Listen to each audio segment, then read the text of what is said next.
ChatGPT is not a magic tool if you don't use it with a purpose. And I know that a lot of people who are listening thinking, okay, but I do generate nice articles with ChatGPT. I'm using it strategically. Isn't this what you mean? Actually, no. If you create an article that is not part of a whole strategy, it doesn't have a specific place within the site structure of your website where it's going to live.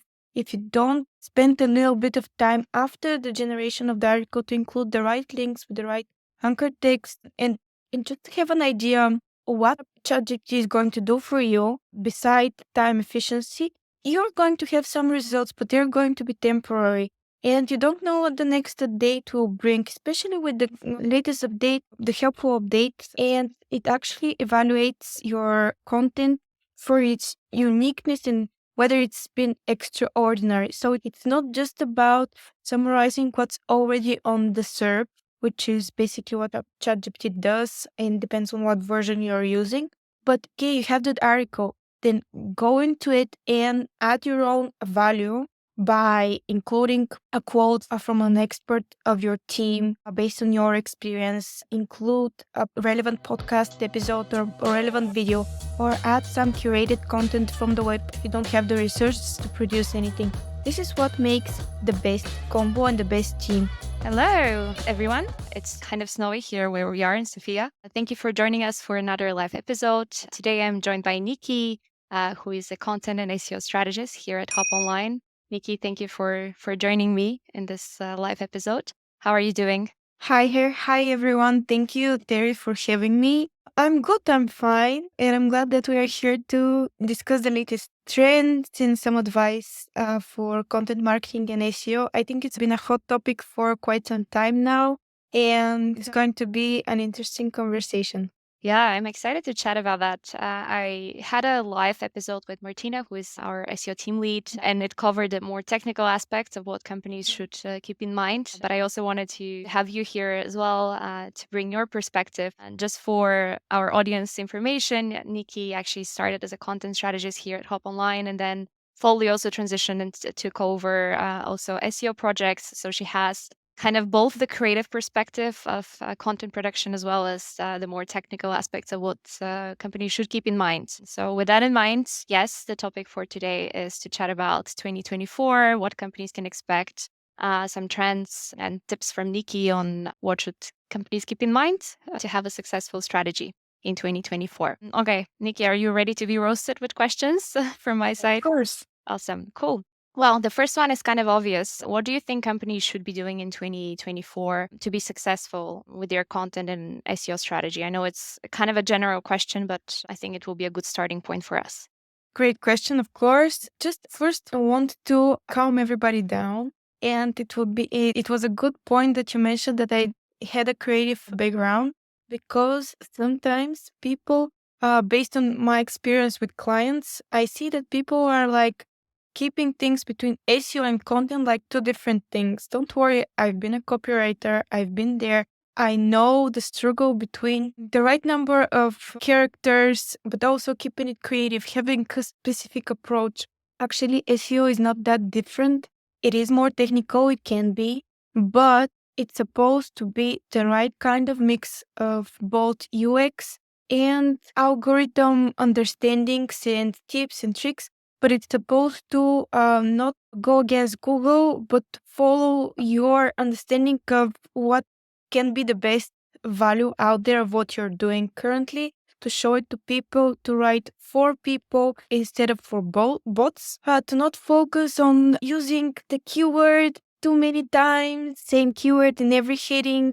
And actually, one of the best things that people should do as a general advice that is suitable for everyone within the next year or two is to be flexible, to be adaptable, because actually the SEO game is changing all the time. We're here to help you and to guide you, but there are a few things that we're going to cover in this conversation that are evergreen. And if you are flexible, you can adapt to them, whatever the game is, the game plan is, and the rules are. And to not feel like this is rules, but things that should come off naturally. And these things are that you always need to provide value and to bring out your own expertise to the table, which is unique to you. This is not only about unique selling point, best price on the market, but just like you as experts of what you're doing, your innovation, your people behind the brand.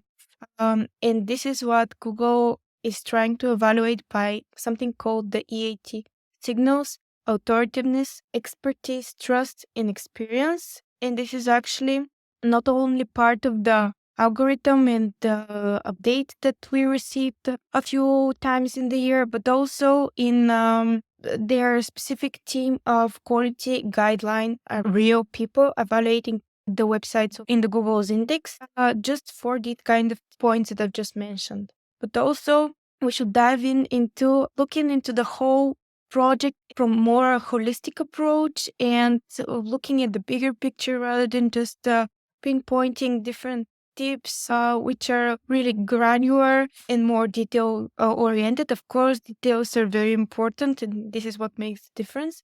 But we should evaluate it from the bigger perspective and also always rely on a holistic approach when doing changes on your websites. And of course, you cannot ignore the AI within the whole picture and how AI can help us or how it can actually be an obstacle on the way. Yeah, to jump in here, I think a lot of companies are making a common mistake these days to focus too much on specific tactics or on specific hot tools that have just come out, or stress about the latest Google updates, which do happen often. But I feel like the fundamentals are still the same this year and last year and the year before that. And I think it's strange that a lot of companies miss the big picture and the holistic Mhm. approach that you're just mentioning, to start from a strong foundation and then from there build specific tactics that might be more suitable for their business and obviously bring them better results. But yeah, I feel like people are starting from the end and then Yeah. going backwards, which doesn't always, well, in most cases, doesn't really bring the right results. Because you mentioned AI, what is your take on it? Does it facilitate things or does it make them more complicated? Obviously, now everyone is capable of producing more content in less time, which I guess on one side reduces the quality of the content, but at the same time, it also makes it more achievable as a goal. So, what do you think about it? It depends on how you're utilizing tools and AI, because it can make more harm. You can do more harm to your website, but you can always use it to your advantage. It depends on your critical thinking.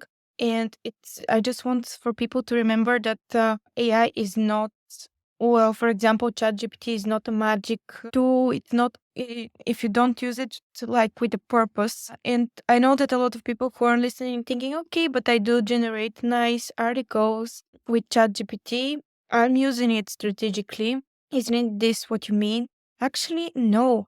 If you create an article that is not part of a whole strategy, it doesn't have a specific place within the site structure of your web place, where website where it's going to live. If you don't like spend a little bit of time after the generation of the article to include the right links with the right anchor text, and just have an idea what ChatGPT is going to do for you beside time efficiency, you're going to have some results, but they're going to be temporary. And you don't know what the next update will bring, especially with the latest update about the helpful update, which was launched in August, usually around the time every year. And it actually evaluates your content for its uniqueness and whether it's been extraordinary. So it's not just about summarizing what's already on the SERP, which is basically what a ChatGPT does, and depends on what version you're using. But okay, you have that article, then go into it and add your own value by including a quote from an expert of your team based on your experience. Include a relevant podcast episode or relevant video, or add some curated content from the web if you don't have anything and you don't have the resources to produce anything. This is what makes the best combo and the best team. Use it for time efficiency, but also bring your own things to the table. And actually, it's been pretty good for more technical stuff rather than for more creative purposes. Yeah, it still can't replicate humans in that Of approach. course. And I guess that's going back to the strategy is exactly a combination of making sure that within your strategy you have that unique content that you're producing yourself, whether through podcast or through like video creation or whatever it is, just getting that thought leadership out of the brand that you have and the people and the experts behind it. And at the same time, using different tools to optimize, as you mentioned, the process, the outcome, etc., but not really rely fully on ChatGPT or any other AI tool to produce the full strategy and results. Just out of curiosity, can you mention some of the tools that we use Yeah. within Hop? I think that might be interesting for people listening if they do want to optimize their time when it comes to content production. This is definitely some of the things that do want to keep as a secret because they're actually very, very good. One of my favorite tools is called Phrase. What it does is it's very unique because it really scraps the manual work and it's now up to your own mind and thinking and expertise for you to use it to the best version. So it really depends. The power of this tool Phrase depends and lies in the hands of the person who is using it. If they don't know how to use it, if they don't know the theoretical stuff of SEO and content, it's not gonna make a difference. But what Phrase does is for a specific keyword, it scraps the first, I think, 20 results on Google, and then it has like a quick sidebar which basically gives you a look at the SERP, what is the outline of each article, now, what is the title? Is there a feature snippet, like any kind of features on the SERP? It has some a list of questions from Quora and Reddit, so you know what people are thinking about and how they're comprehending this keyword into a whole topic. And then you can pick and choose what you want to cover in your article in particular. You also have an option for, if you connect it with your website, for list of links that you can include throughout the text of the article, and then you can craft it, but you don't have to go into different competitors' website. You have it all in one place. So yeah, This is it really streamlines the process, which yeah. might otherwise take a lot more time to gather that information and actually figure out what you want to write about and focus on within your specific content that you produce. Yeah, another feature of the tool is that you can also use it for pinpointing what you want to optimize on your website. Optimizations are not that common within clients of ours. Same with ChatGPT, you cannot like post an article and then forget about it and then post another one in a week. You have to go back and optimize your current content. And actually, Phrase can be a mm, good tool to use to pinpoint what articles needs to be optimized. But actually, what it does is that it's connected to the Google Search Console and it just evaluates your performance on different keywords. So again, AI is helping you. It's not you stop thinking about it and stop using other tools. It's not that magical. Yeah, you still need to figure out what you want to say, what is your unique point of view, and how you can bring it out to the world, basically. And as you mentioned, this is definitely going to keep be the case in 2024 as well. So another thing I wanted to ask you is, okay, let's say, I guess from our conversation, it's clear that having a holistic approach and relying on the eat signals, on thought leadership, and obviously playing on your own strengths and uniqueness within your content are going to be the key elements in 2024. What are some common pitfalls that we see apart from obviously clients not optimizing their existing content? What is usually stopping people from actually adopting that holistic approach you're mentioning? I would say that these are mistakes people make due to their lack of knowledge. It's really, really valuable to have at least one person on your team who knows not only the latest trends, who has the theoretical stuff, who has experience with various types of businesses, various clients, and it's there for you to ask him many questions as you can to be your partner in crime for every strategy that you want to apply and for you to be there that he's going to give you, let's say, a monthly report not only of a performance of the website but things that you can do to escape the competition, pitfalls, how the user journey is broken, and just foreseeing the future really. And also by having this theoretical knowledge, you can basically foresee what the next update usually will be, because you're knowing how the industry is crafted at this point. Basically, so I don't know much about, let's say, fuel and energetics, but if a person who does can tell you whether the prices will go higher or lower. And this is basically the same thing. So it's really, really valuable if you have this kind of a person on your team. This is going to make difference, because actually when you don't know all the things, you may create many mistakes without knowing. You don't know what to do after that, because you won't see where the whole issue, where is the root cause of the issue, so that you know how to problem solve it. Yeah, I remember we had a recent case with a client of ours. We were preparing a case study. You worked on that project. Basically, the client started working with us with a sold service to optimize specific articles, and we were doing that for a while. But because we discovered that the underlying issue was actually not within the optimization of the content that they have, but some technical issues with the website and the main navigation. Actually, only after we looked holistically across the board for both SEO and content and did a few audits and prepared that strategy, we were actually able to really move the needle. I mean, content optimization helped to some extent. We were still seeing results, but things really took off after we were able to adopt a more holistic approach. So definitely having that knowledge and being able to see different sides of the coin are helpful to have better results. And because you mentioned obviously having more knowledge and expertise, do you think it's easy for people to get that information online? What do you think is the best approach to that? It depends how much or how little they know. If it's like basic knowledge, yes, articles on the website can definitely help you understand specific terms, what the update was about, and stuff like that. But it's actually the experience of a person throughout the years that can make the difference of knowing what this article is really about, or okay, but what if, and just thinking critically about something. I would say I'll give you an example with the case study that you've mentioned. You're reading online that, okay, you have these specific on-page SEO elements, and then you know that you have to re-optimize an article because you've gathered the knowledge throughout the internet articles. And then you go back, optimize it, and then you see some results, but you don't achieve the whole idea. You're not there at your end goal, and you're asking, okay, why? You have more clicks. We're on first position. Usually one of the goals for our clients.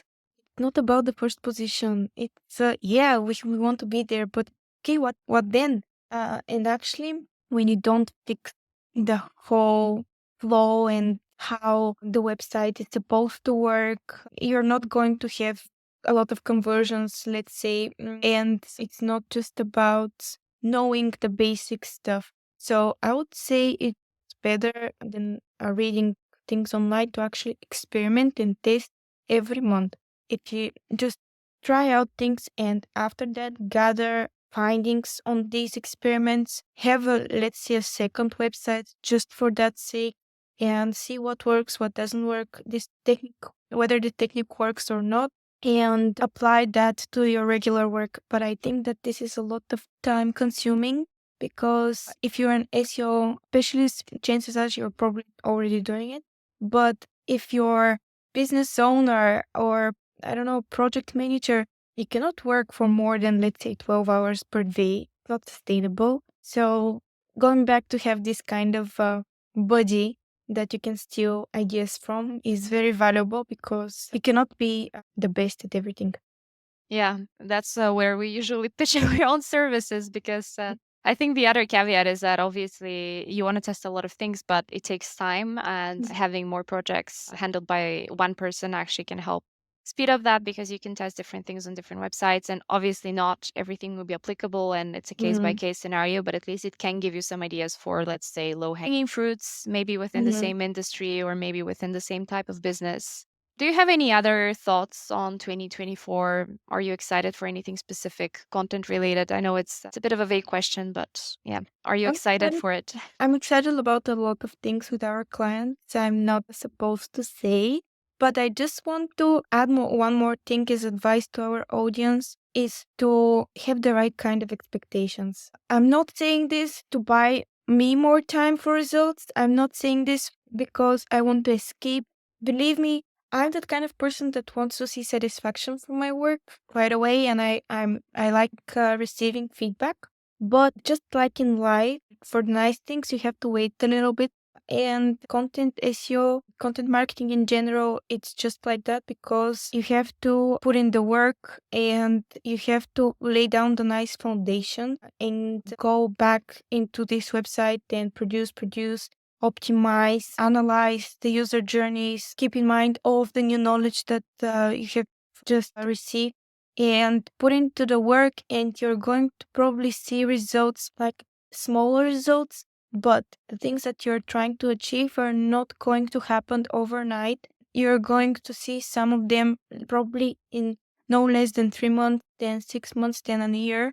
And the more perfect your website is, the smaller the result will be, like smaller wins, but more sustainable results over time. And you're going to be irreplaceable on the web as time passes by. It's actually much harder for newly emerging businesses to make their place on the web and within the eyes of the user. So this have to be your end goal.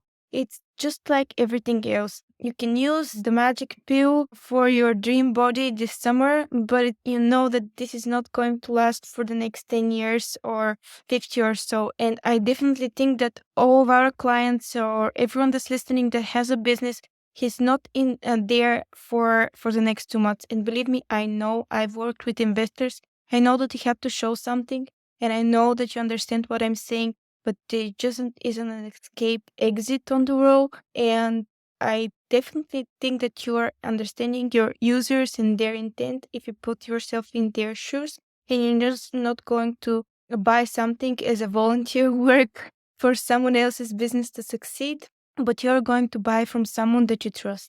Definitely. And in the meantime, maybe figure out some little milestones that you can always go back to, even if you don't have the end results. There are definitely some metrics that you can keep an eye on just Mhm. to prove that you're in the right direction, even if you're not where you are supposed to be at the end. And it does take effort. We are currently, as you know, optimizing our own website, and it does take time and resources to go over everything, optimize articles, fix technical issues. And I think one thing that is always often also missed is the fact that strategy changes. The landscape is not something static that stays the Mhm. same. And I think it's something that's dynamic and it has to be reevaluated quite often. So I think that makes our job more interesting, but definitely not easier. Absolutely. Awesome. Well, thank you so much, Nikki, for joining. If anyone has any questions, please reach out to us. We'll be happy to answer. And yeah, I will see you soon with our next live. Have a great day, everyone. Bye.